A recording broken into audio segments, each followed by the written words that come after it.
Polly here. I am going to give you before and after right out of the theater, into the theater of Que Viva Mexico.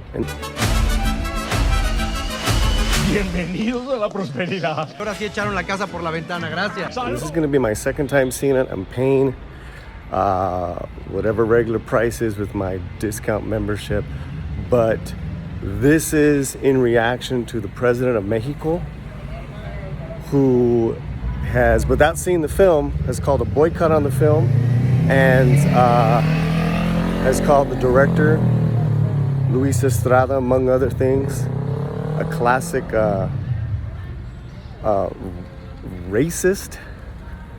And I don't even know some of these adjectives he was using. Aunque la casa, la mina y las tierras estén a mi nombre, todo va a quedar igual para ustedes.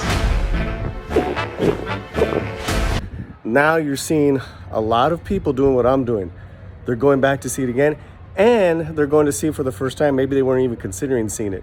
So here in the States, it is still playing in selected theaters at selected times. Que Viva Mexico. I'll be right here right afterwards and give you some more of my insight into this film, which I really liked. And I'm going to see it again right now. Before we begin, please, you know what to do. If you haven't done it already, subscribe, comment, like, share, and if you'd be so kind, hit that super thanks. All right, Polly here, right out of the theater, second time seeing Que Viva Mexico. And I was even more entertained and blown away the second time. So, like with all great political satire, comedy, it takes the director Luis Estrada is a master storyteller on a small micro level to the big level. Okay, so without any spoilers, he's basically takes one family and they represent all the different facets of Mexican life, of Mexico as a nation and as a people, and it is just hysterical, heartbreaking, musical, chilling, disturbing, and entertaining, man. You know, so obviously it's filmed well.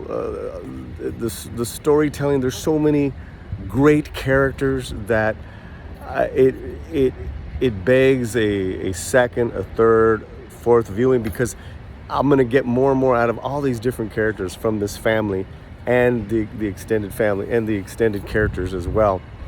So that's really like my non-spoiler of this. The thing with Luis Estrada is that for, I would say, over 30 years now, he's not afraid to take the piss out of any politician running Mexico right now.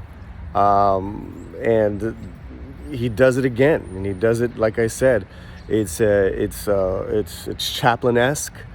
It's Coen Brothers. It's Terry Gilliam. It's Luis Estrada. And now, spoilers, it's basically a family that's cursed with the legacy of owning a mine that had gold, and they can't find any gold anymore.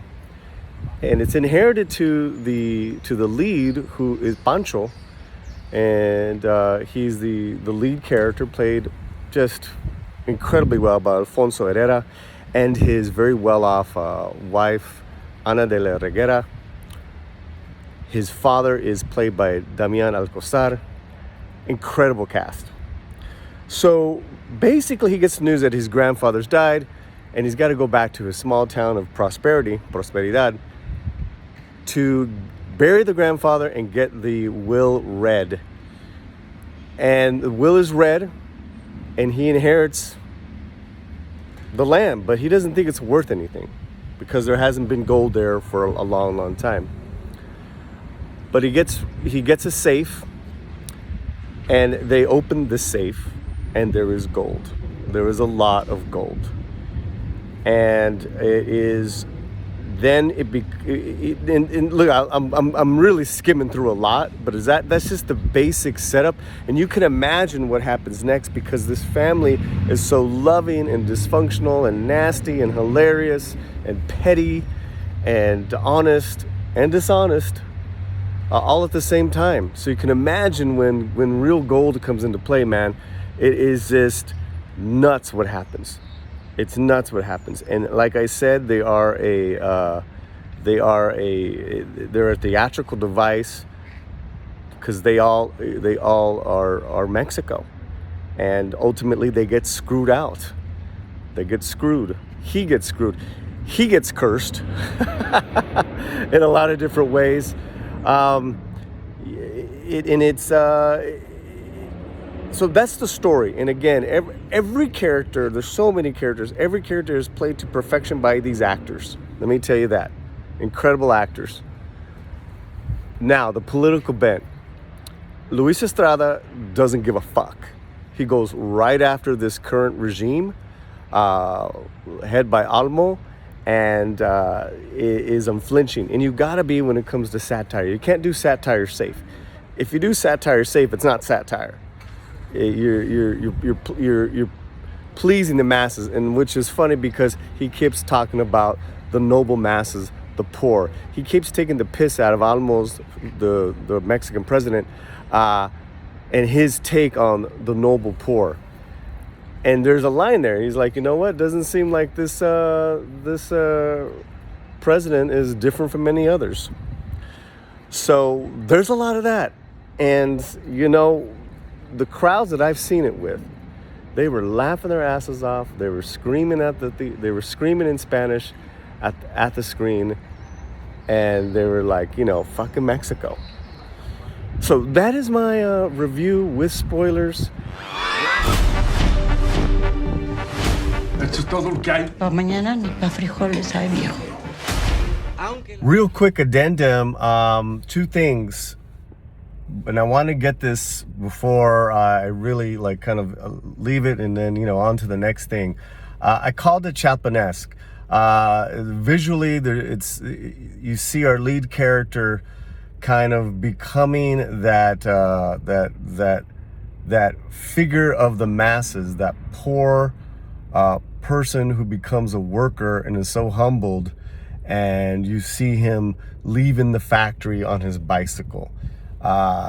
Where at the beginning of the movie, he was an upward manager, kind of just, I don't want to say heartless, but he had no problem firing people and being snotty. So that was there. Also, too, the character Pancho, played by Alfonso, when he gives up on prosperity and he's going back to his family, he dons a full suit, button-up shirt, and a baseball cap. And I know Luis Estrada did this. It is fucking Paris, Texas, Harry Dean Stanton's character. Same costume, same tennis shoes. I'm gonna walk the earth and get the fuck out. That was just, I would have loved for that to have been the ending, where he just says fuck it all and he just walks into the desert. I wanted to add those things. Great satire. Que viva Mexico. Ciao.